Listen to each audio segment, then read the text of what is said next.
Hey, it's Khatleesi. Welcome back to the next episode of the Great Ace Attorney Chronicles. So, if I load my game, we are on...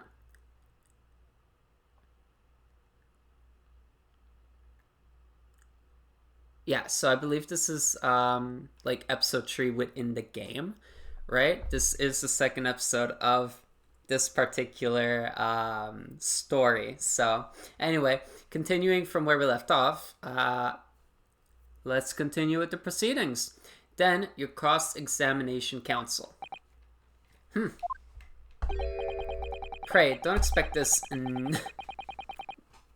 Nipponese stray to understand the intricacies of a British court's cross-examination rights.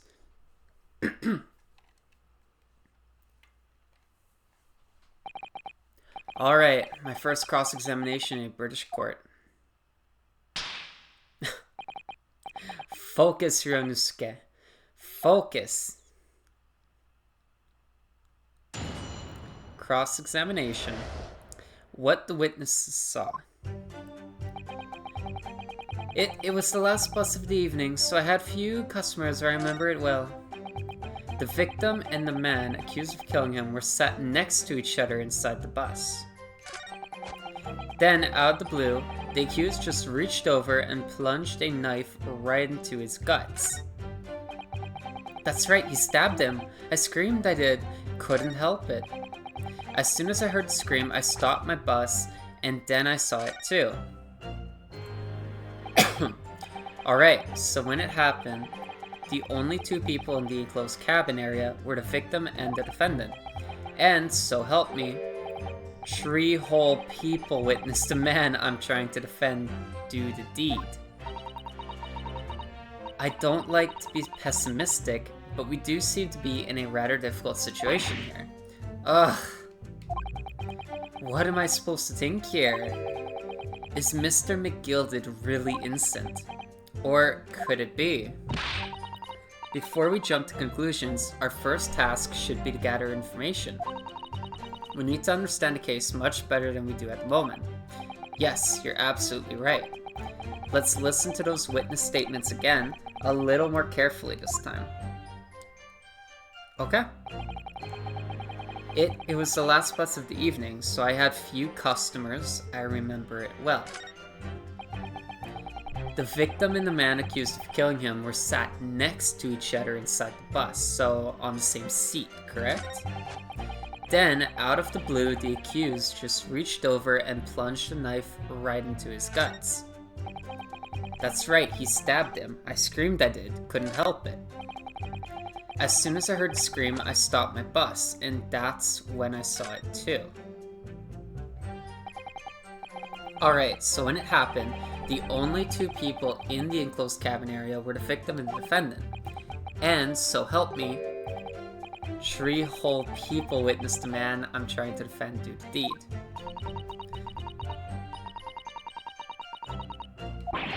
Am I supposed to do something here? Is Mr. McGilded really innocent? Or could it be? Before we jump to conclusions, our first task should be to gather information. We need to understand the case much better than we do at the moment. Yes, you're absolutely right. Let's listen to the witness statement again. What am I meant to do here? Am I meant to click something? Present. Okay, so I think I know when I'm going to present here. Because... Okay, if I go into... Whoa. No, that's not what I meant. Yes, I think it was sometime after 10, wasn't it? Oh, yes, sir. That's right, sir. Yes. Ever so cold it was, sir. Freezing, in fact. And you had 4 passengers on board at the time, is that correct? Yes, that's right, sir. Not all traveling in the same parts of the bus, of course, though. No. And there were no other passengers when the incident took place. No one alighted, for example. You're quite right with that, sir. No other passengers like that. No, none. So nobody fled the scene of the crime, then? I have to say, the boss insists on it running, he does. Every evening. That last bus of the day. But I do wonder sometimes if it's altogether worthwhile. Yes, sorry to say. What do you mean by that? Well, what with it being so cold and everything, and only making 20 pence on the run, you see. Yes, I spent that much at the pub on the way home, just trying to warm up again. The victim and the man accused of killing him were sat next to each other on the bus.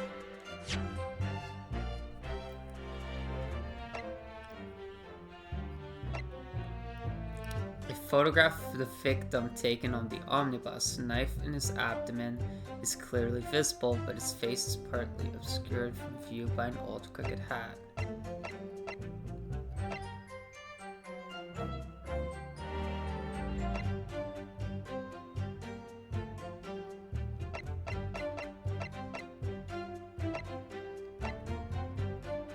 Okay, let's go back. Let's press on that. And you saw them through the skylight in the roof of the carriage. That's right. When you sit up on the top deck, the window's right there at your feet.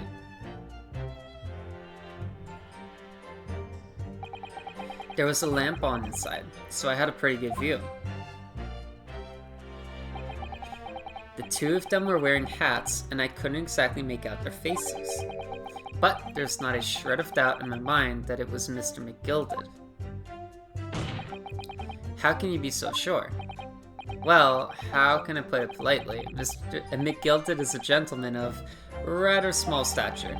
I couldn't have mistaken him for anyone else. Let's not forget that when the vehicle came to a halt, the only people inside the enclosed cabin were the deceased Mr. Mason and Mr. McGilded. But somebody could have been in that seat that pops open. There's no room for doubt here. Oh, I really wish there was. Then, out of the blue, the accused just reached over and plunged a knife right into his guts. That's right, he stabbed him. I screamed at it, couldn't help it. As soon as I heard the scream, I stopped my bus, and then I saw it too.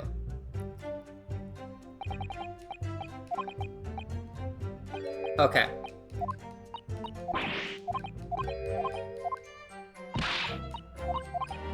What I want to do, I feel like I want to present the omnibus. The victim and the man accused going home were sat next to each other inside the bus. Then, out of the blue, the accused just reached over and plunged a knife right into his guts. Let's present the omnibus here, because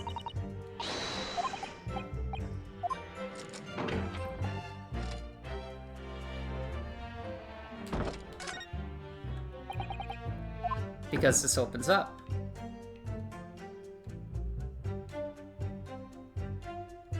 It's gotta be it, right? Let's present the omnibus. Let's just consider the implications of that statement for a moment, shall we? He doesn't like it. What implications, counsel? Nothing strikes me about it. Exactly, there's nothing striking about it. What? Oh my god, Ryunosuke, what are you doing?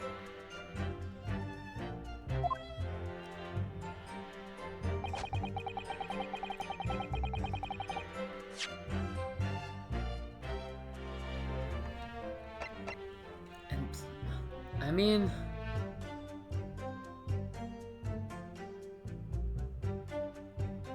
maybe? Objection! The witness's last statement is clear at odds with his piece of evidence. No, it's not! Stop saying stupid things!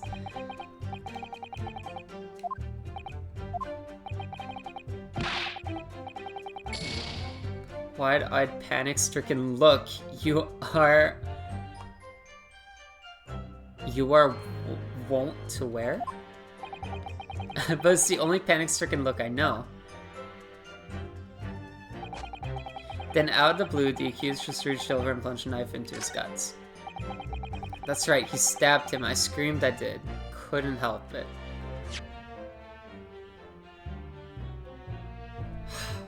Okay, what does this say? A single stab wound to the abdomen.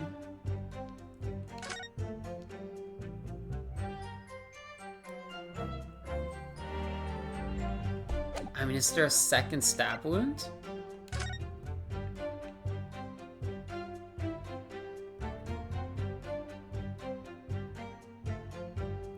I'm really confused right now.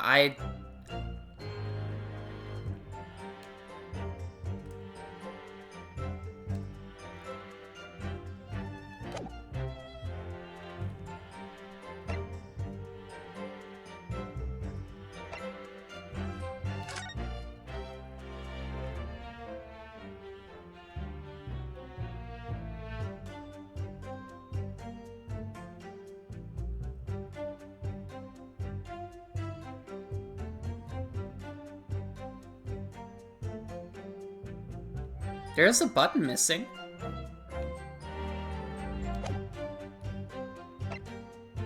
I'm noticing now that we're missing a button here.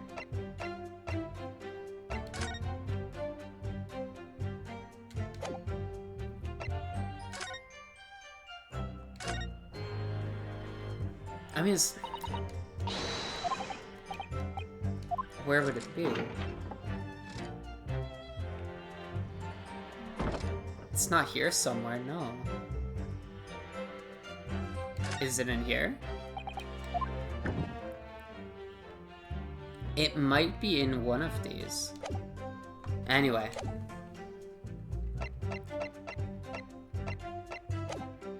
Goodness.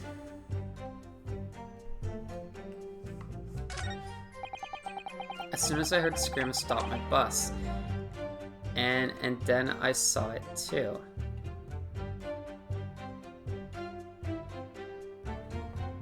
Hold it! Let's press him. What exactly did you see? Oh, well, sir, that would be the passenger, sir. Yes, collapsed on the floor he was. And by the passenger, obviously, you're referring to the victim, Mr. Mason, the brickmaker. And then the other passenger that had the knife in his hand. I like this. By the other passenger, obviously referring to the accused, Mr. Magnus McGilded. And then the plunged it down like this, stabbing the other passenger in the belly. What? Oh. I guess I have some update data on Mario Party Jamboree. My lord. Jury number 3. What's the meaning of this? My mind is made up, my lord. Completely and utterly made up. Made up about what? I don't like the stinking rich. Never have. They're always up to something, or rather that they shouldn't be. Every one of them. And that little leprechaun of a man is no exception. Well, he can't fool me. What? There's no point wasting time listening to any more of this. That's my opinion on the matter anyway. That's precisely what I was about to say. What? As a foreman of a jury, it's my duty to set a good example to my fellow jurors. Are you serious? What is happening here? Let me see. Ah, yes, it sees that's how the members of a jury give their verdicts. With fire? Apparently, yes. White for innocent and black for guilty. As the 6 members of a jury make up their minds about the case, one by one, they each cast a ball of fire into the great scales of justice, as we saw a moment ago. So if those enormous scales fall completely to the black side, does that mean... Let's do our very best to make sure that doesn't happen. Ugh, now I'm even more worried than I was before. Very well, the court acknowledges change in jury stance. Counsel for the defense, please continue with your cross-examination. Ah, this is a nightmare.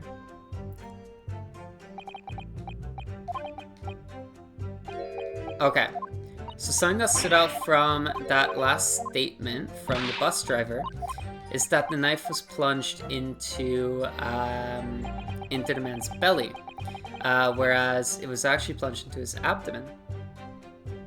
So let's check that out.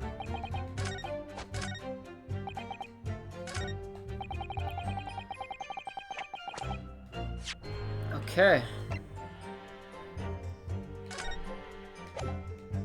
Let's do it. Let's present this one. That reveals a damning inconsistency, that last statement. Damning, you say? As I look at you, Counsel, I see your trembling hands, your pallid expression, your perspiring brow. Huh? It seems to me that is the damning inconsistency here with the misplaced confidence of your assertion. I don't understand. I'm actually getting upset about this. You invited, sir.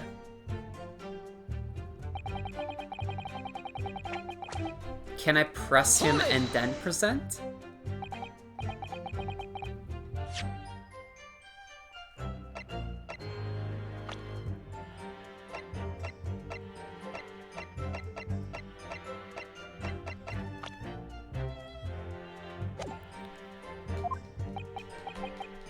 Yeah, okay. Go through this. I don't need to go through this again.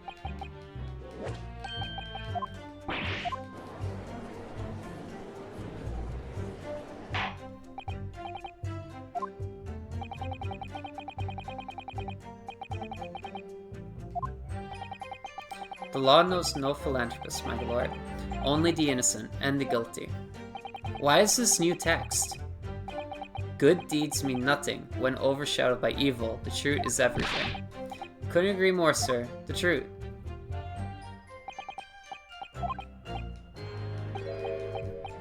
I am so confused. Like, what's going on?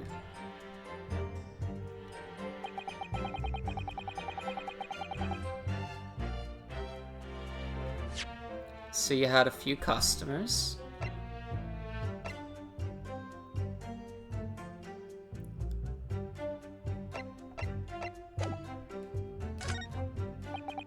The victim and the man accused of killing him were sat next to each other inside the bus. Then, out of the blue, the accused just reached over and plunged a knife right into his guts. Okay, press him on that. You actually saw the exact moment it happened. Then I already testified that. Or are fair dinkum, hard-working city bankers not considered trustworthy these days? Oh, no, I didn't mean that. This is no good. I've really got his back up. Perhaps you could just tell us what you saw in a little more detail, I mean. My lord, if you'll forgive the interruption. Ah, juror number 2, go on. Mr. McGilded is a pillar of society and a gentleman gentleman's word should be sacrosanct. However, those of us in service know we must accept hard truths. Wait, what are you about to do? Dispose of the rubbish.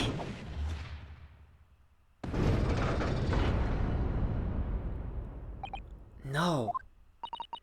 I don't wish to cause offense, but I do like to eradicate all traces of filth and grime. Oh my god, now her?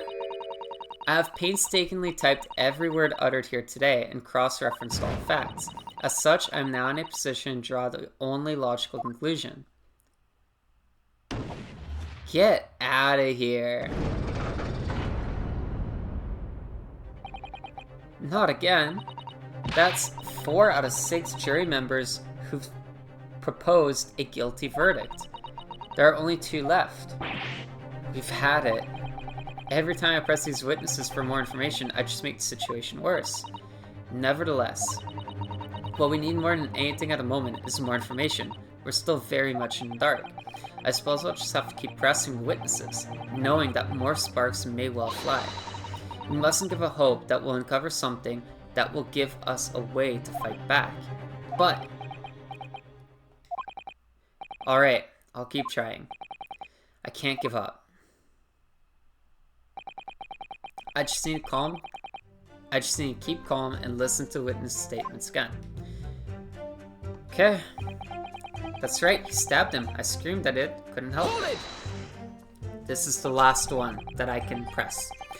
He stabbed him, say, and you were sitting up on a roof deck, were you? Yes, that's right, sir. I was up on the roof seats. I remember seeing the little gent sitting next to the fellow that was stabbed. I'd been thinking about a new hat sign, you see, so I was just gazing absent-mindedly around. But then I happened to look down through the skylight. It was sticking right out from his belly, that huge great knife. A grim sight indeed. Ah, that didn't help me at all. The jury looked like they're even more convinced my client did it than they were before.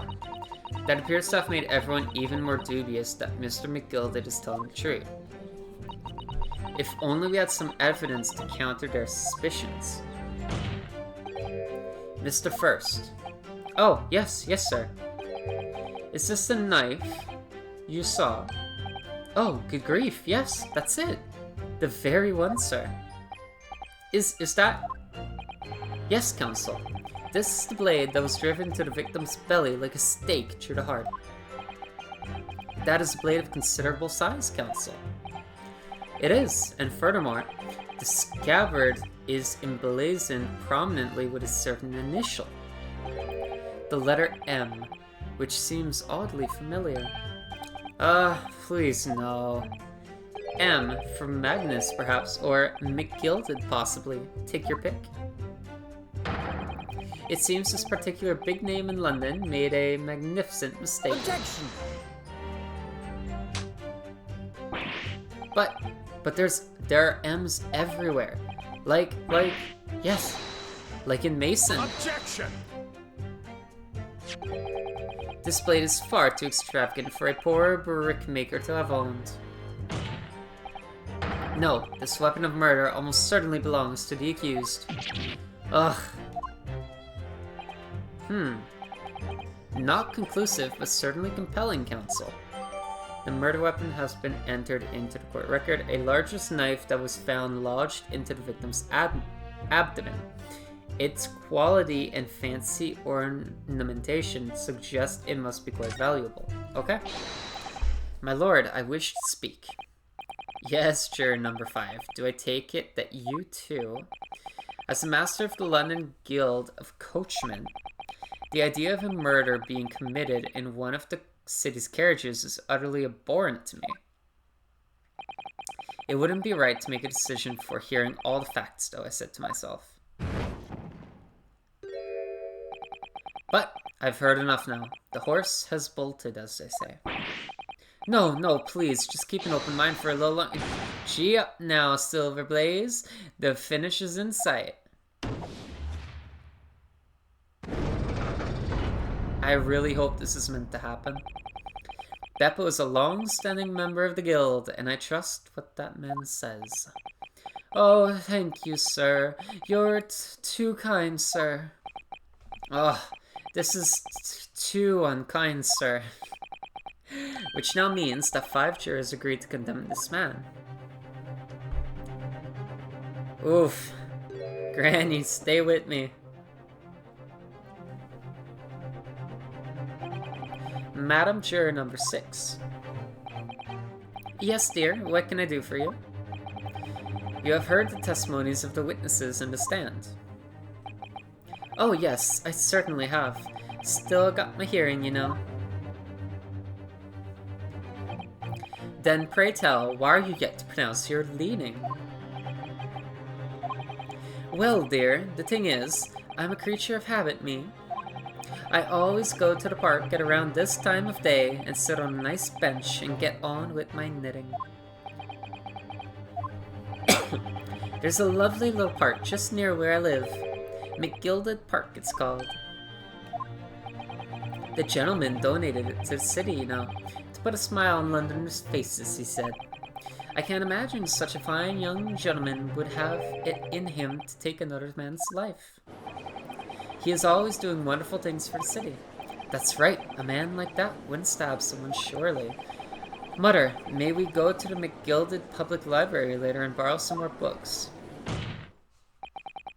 How many Londoners live with their heads in the clouds? Do you people not know what kind of a man Magnus McGilded really is? What kind of a man is he? The philanthropist Magnus McGilded has enough wealth to purchase the entire city he claims to value so highly. But where did all that wealth come from? Your client is a Shylock, sir, and one with the very darkest of souls.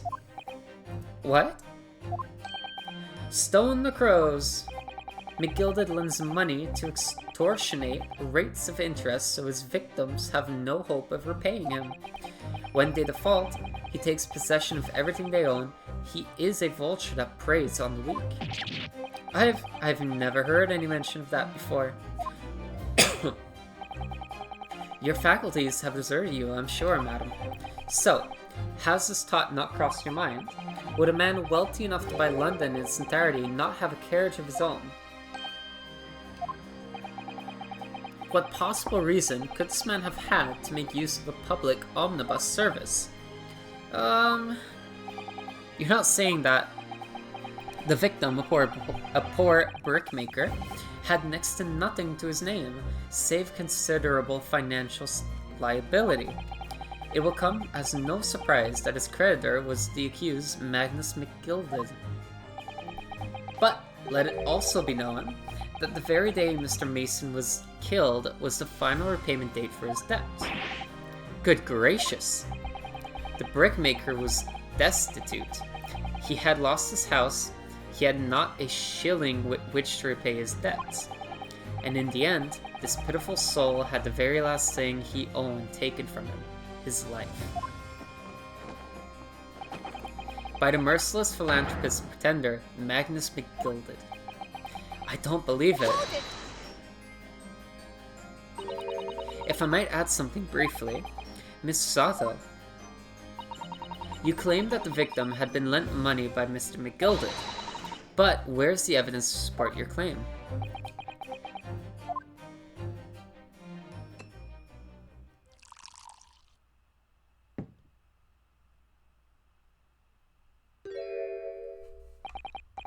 Pray forgive the discourtesy of filling my hollowed chalice in a court of law. Aha! There it is. Lord Van Zeek's hollowed chalice. How can this be considered acceptable?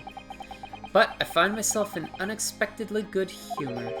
I had heard ladies from the Far East could show great courage, but I didn't expect to experience it myself. Ah! As judicial assistant to the defense, I'm simply doing my job. What a pity that your display of courage is in vain. This is the debtor's ledger, which details all monies loaned by the accused. You will find the victim's name clearly recorded inside. Oh! Allow me to present this ledger as evidence. And pray forgive the discourtesy of raising the chalice in a toast to the enigmatic East at the same time. A marvelous toast, counsel. I will gladly accept this new evidence. The debtor's ledger has been entered into the court record. Ah yes, 20 guineas. The victim owed a considerable sum. And the accused made quite certain he had ample recompense.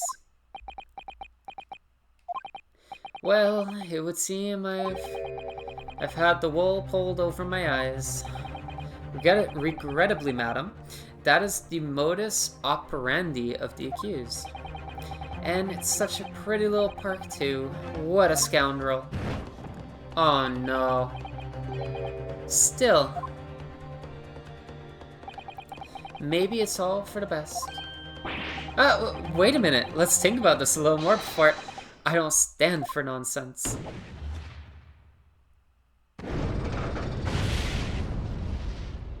That's it?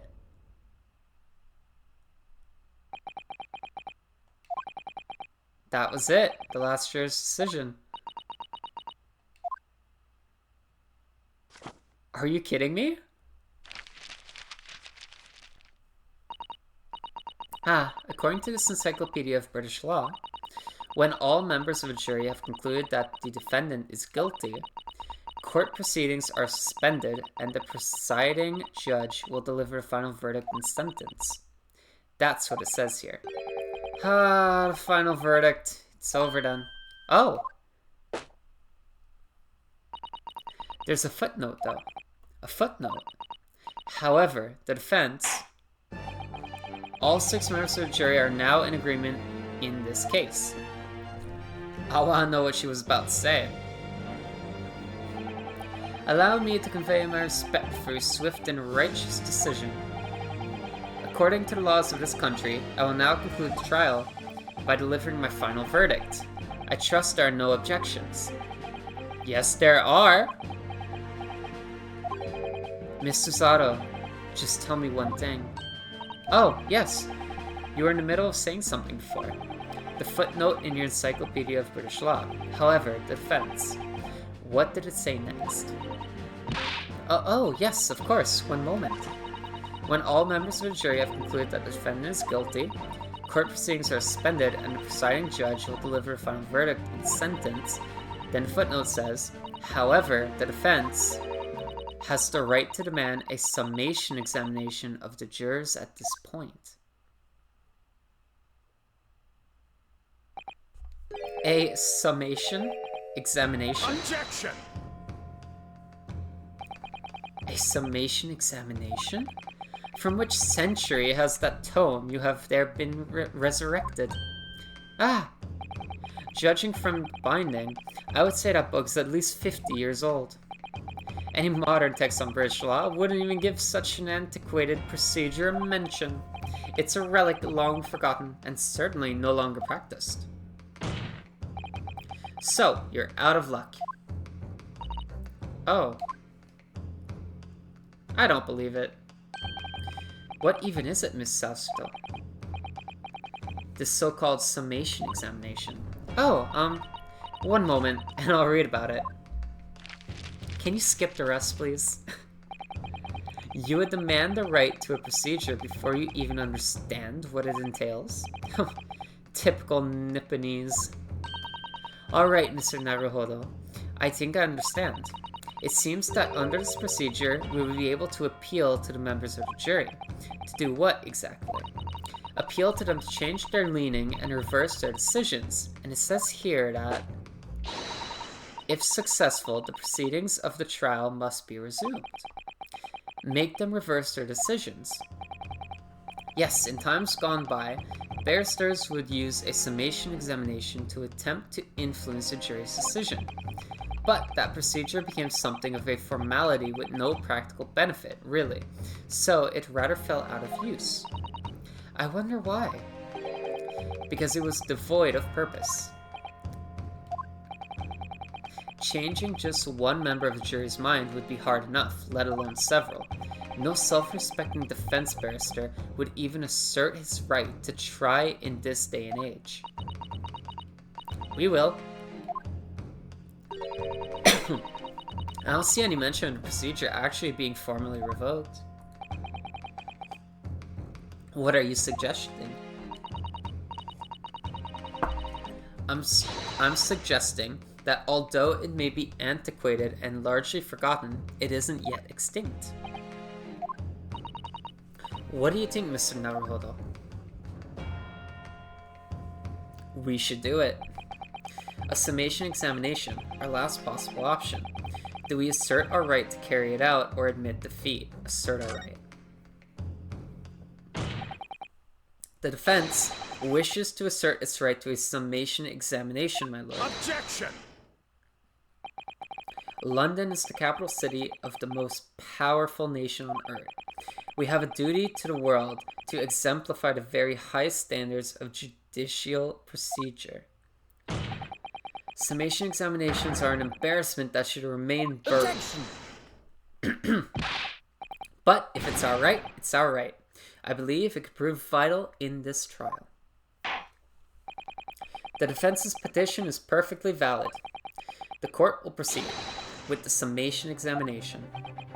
This is madness. Foreman, are you and the remainder of the jury ready? Huh? Well, I'm not. There was no mention of this in the letter I received, you see, so... All members of the jury will be asked to explain on what grounds they have reached their decision. On what grounds? You must all justify your decisions and explain why you believe the defendant to be guilty. Well, my lord, you're rather putting us on the spot. This is most irregular. No mention was made on this before. I don't really hold all this justifying, Lark. That seems to have thrown the jurors off. It seems none of them have experienced this before. Alright then, the summation examination. A defense procedure no practicing lawyer has attempted for years, is it? Well, just maybe. It might be the opportunity we've been looking for to turn this trial around. So be it then, ladies and gentlemen of the jury. The court hereby calls upon you to state the grounds on which you find the defendant, Magnus McGilted, guilty of this most serious crime.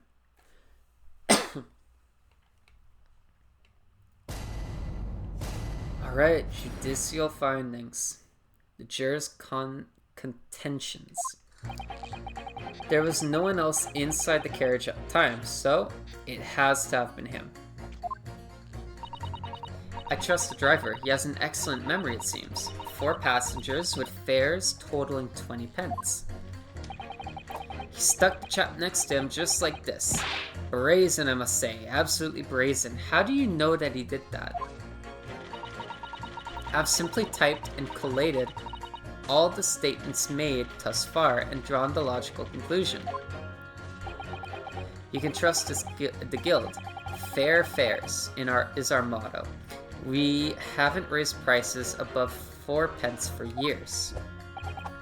The scoundrel stabbing that poor man on the floor. It beggars belief. I'm starting to wish I hadn't pushed for this now. Some of the jurors don't seem to have wonderfully formed arguments though, do they? Well, let's see what we can do.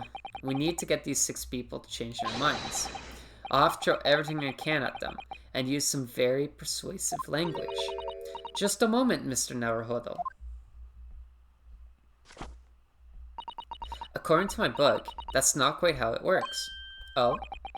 I thought I was going to have to thaw their icy minds with some heartwarming rhetoric about the defendant. Unfortunately,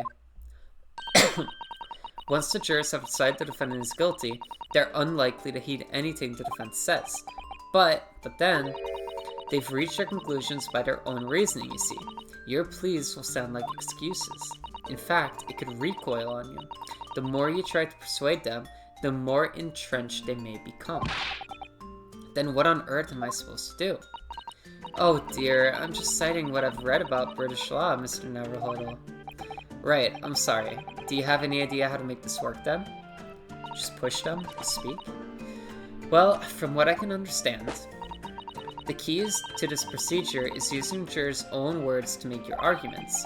What do you mean? Well, the 6 members of the jury are randomly selected members of the public. They may appear to present a united front, but the truth is, they are complete strangers who just happen to find themselves here in the courtroom together. And that's the way to break them down, you mean? Yes, exactly. We must listen very carefully to what each member of the jury says, and see if we can identify any contradictory statements. If we can, we then contrast the statements and pit their corresponding jurors against each other. I see, so it's contradictions in what 2 or more jurors say that we're looking for. In a way then, that's similar to a regular cross-examination. Oh, yes, I suppose you're right. Find contradictions in their statements and pit the jurors against one another to break them down. Alright, I might be able to pull this off. No, that's not right. You are going to pull this off. I have to pull this off, that's right. Okay, can we start proceedings, counsel? I would ask you to take your stand for this. I'm expecting a clear and concise rebuttal. Yes, my lord.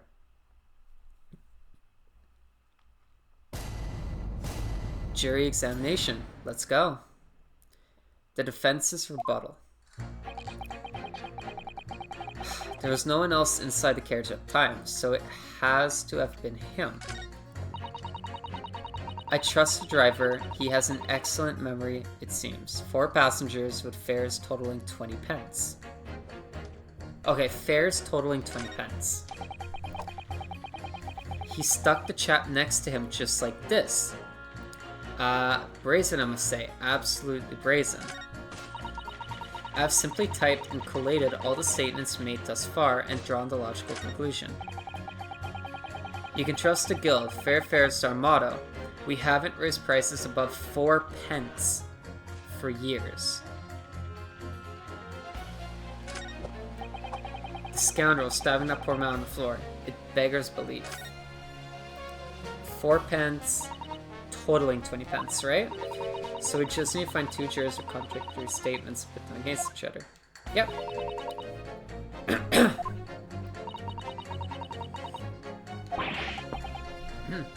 How did you know?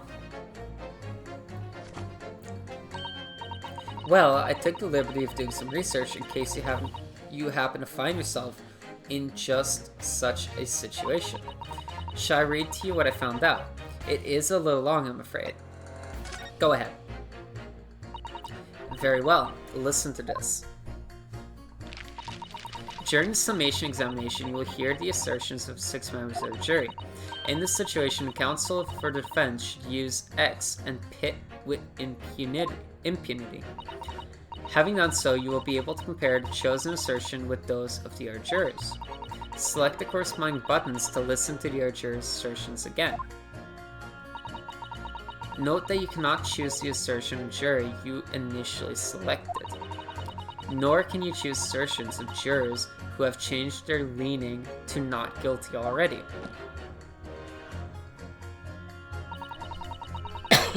Once you've compared the various jurors' assertions, work out which 2 contradict each other, and then pit them together with X to pull them apart.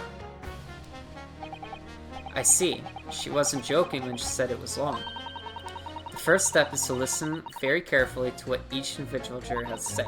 Then I'm sure you'll start to see which ones might not quite agree with each other. Alright then. Let's get this right now, so I never have to listen to that long and boring explanation again. That's the spirit. It wasn't that long. There was no one else inside the carriage at the time, so it has to have been him. I trust the driver. He has an excellent memory, it seems. 4 passengers with fares totaling 20 pence.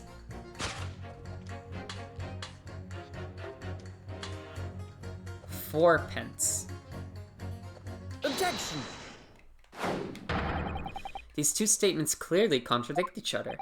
They do? Explain yourself, counsel. Me? Oh dear, what have I said? I swear on Silver Blaze's maiden name, I haven't the first idea what you're talking about. According to the group testimony we've heard so far, there were 4 passengers on the omnibus on the night in question, and according to the coachman, Mr. Beppo, he took 20 pence in fares. Quite right, I have those precise details typed neatly here in front of me. And juror number 5 also told us the following. The fare for the omnibus is always 4 pence. That it is, a fair and convenient single price, just the way London's carriages should be operated. But that doesn't add up at all. In fact, it leaves a glaring discrepancy in the facts. Why, man, why? 4 passengers paying 4 pence each, if you do the multiplication, it would be 16 pence. Exactly. As I said, it doesn't add up. The figures are different. By 4 pence, in fact. Or precisely 1 person's fare. 1 person's fare? Yes. In other words, on the omnibus that night, it's distinctly possible there was another passenger we've heard nothing about. Good gracious. And I know exactly where they were. This can't be right. The coachmen of the guild are good, honest men, one and all. Trustworthiness is our watchword. The figures your coachman claims most certainly do not add up. Your watchword, good sir, is a fallacy. I beg your pardon? Mr. Guildmaster, I think you ought to consider that if this trial were to end now, the news will surely spread all over London. The news that one of your coachmen tried to hide the fact that he lets nefarious characters ride his omnibus. Huh? Alright then, how do I make it so this miserable trial doesn't end, Well, according to my book here, you simply launch a ball of fire onto the innocent side of the set of scales. Now hold your horses here, coachman. We were all in agreement. Why do you have to go and... Wait till I get my hands on you, Beppo. Nice. Alright. This is all very irritating. Begging your pardon, sir. I'm going to do the same. Wow, I got both of them to do it. Very nice. For the love of Mike, not you as well. A penny can be the difference between a smile and a tear, after all. I certainly can't put my trust in someone who doesn't follow my exacting standards in financial matters. Oh, really? I, for one, think it's only proper that we hear from the witnesses again. Oh, well done, Mr. Naruhodo. You did it. If we can manage to change 2 more jurors' minds, we can force the trial to continue. 2 more, actually. There is something else that's bothering me about a couple of their assertions. Then that's where you must strike next. So I need to pit 2 more jurors against each other and show there's another contradiction in their assertions. Exactly, you can do it. Well, the scales of justice have shifted, but they still weigh heavy on the side of guilt. Counsel, you have the floor again. Continue with your summation examination. I'm changing my lane to innocent. I should like to hear what the slipshod bookkeeper has to say for himself. He stuck the chap next to him just like this. Brazen, I must say. Absolutely brazen. I've simply typed and collated all the statements made thus far and drawn the logical conclusion. Beppo, this trial has to continue so I can get to the bottom of this corruption. Not guilty, I say. The scoundrel stabbing the poor man on the floor. It beggars belief. Okay, stabbing him on the floor. He did not get stabbed on the floor. What do you think, Mr. Naruhodo? I took the liberty of doing some research. Okay, we don't have to listen to that. Not right now. I just want to go through them again. But I do believe I know who I'm pitting against each other. No, I need to work this out for myself now. Is that perhaps why you were what you were just thinking? How did you know? Okay. I wish I could go faster through this. Okay. Here we go. There was no one else inside the carriage at the time, so it has to have been him.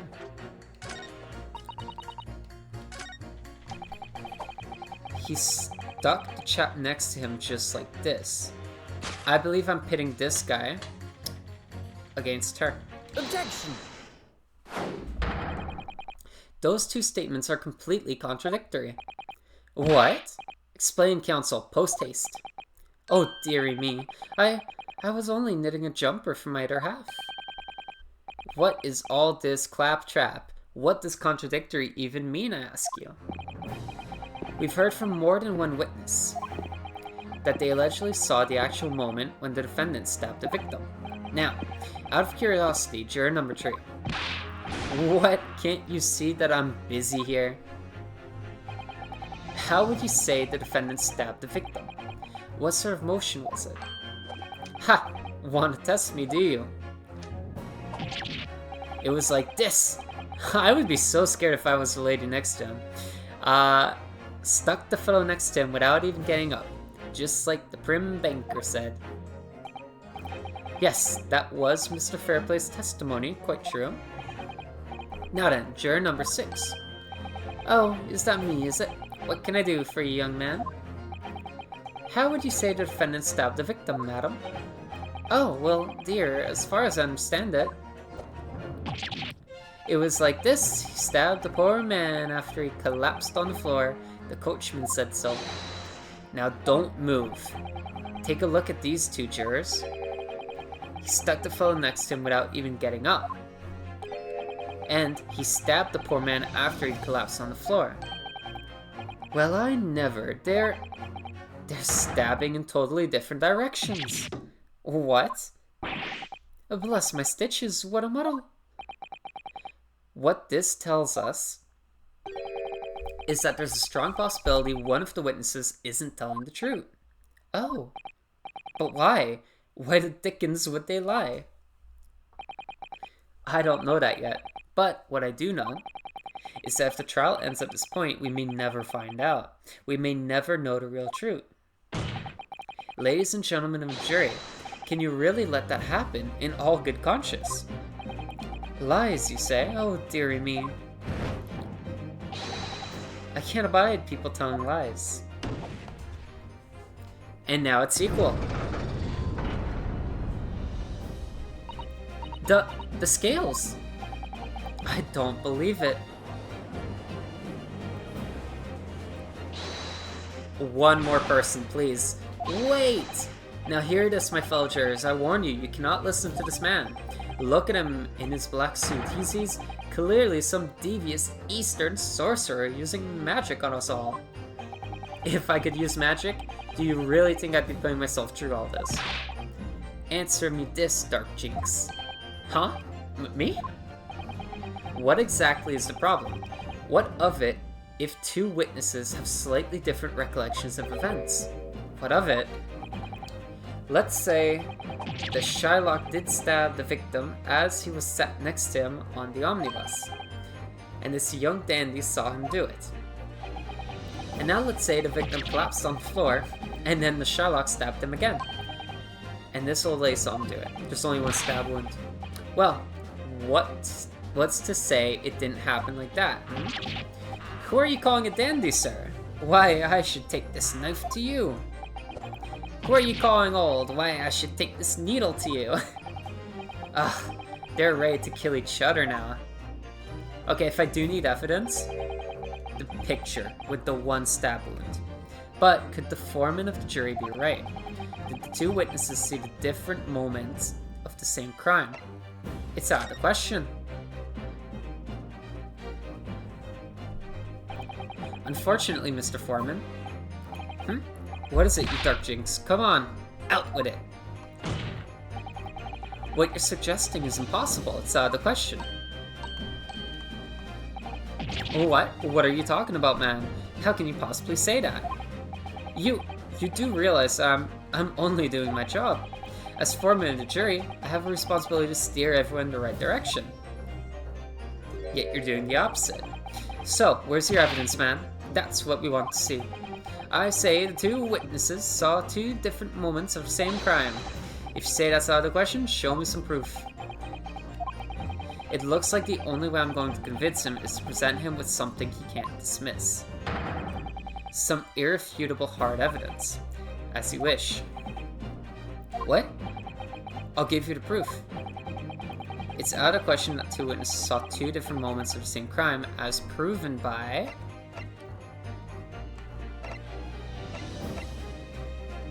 Okay, I want to examine this. This is...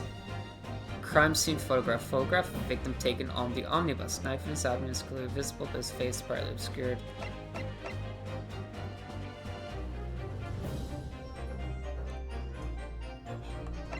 It has to be this, right? Of a single stab wound to the abdomen. This is it. This is the victim's autopsy report.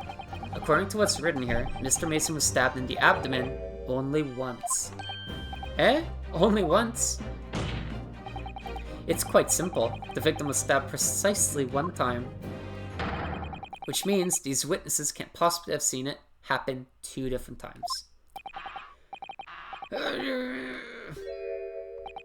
Alright, I concede defeat. And we're in favor.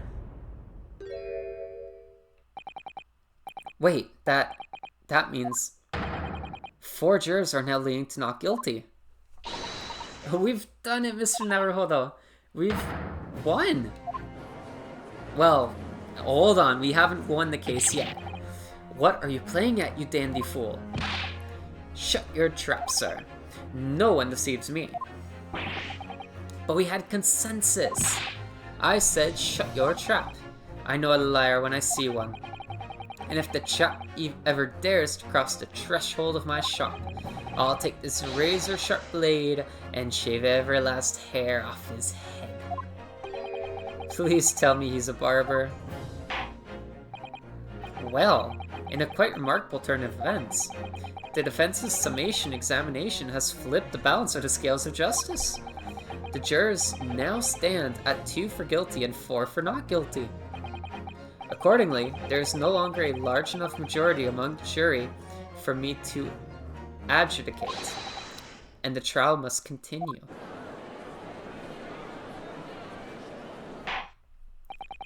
I hereby ask the defense, prosecution, witnesses to return to their places. And that is where we are going to be leaving it for today. Thank you very much for watching today's episode, and I hope to see you again next time for some more. Peace.